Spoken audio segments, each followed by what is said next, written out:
It's an honour for me to be able to do that. Is that the stubbornness in Steve West that gets rid of the crutches early and things like that? Yeah, no, I've done it a little bit roundhouse, you know, without a crutch, but it was more that I don't want to be sitting at home. I don't want to be watching these people do what I love doing. So I'm going to try and get back to as quick as I can to do that without breaking any rules, because I did stick to the rules and I've done my time with it. We know how much you love the sport, and the operation. I remember speaking to you in Portsmouth, and the clicking and the clunking your hip was making. How long has this prolonged your career, do you believe? I know you had to have some time out, but how long does this put on the Steve West career? Probably another 5 to 6, 7 years maybe, because although I don't really chase the glory or the top of the game anymore, and I already knew that 3 years ago. You know, I weren't going to do that.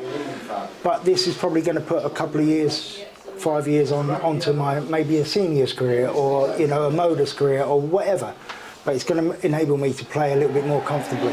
I know we've laughed and joked at Portsmouth about the best players not to have a card and X, Y and Z, and we've had some great banter over it. But is that desire in there ever to go back? Yeah, there isn't a fire extinguisher I put out. There isn't one. There isn't one. I always believe that I'm probably one of the best players to ever grace your stage at Modus. Yeah. And probably on the PDC stage as well.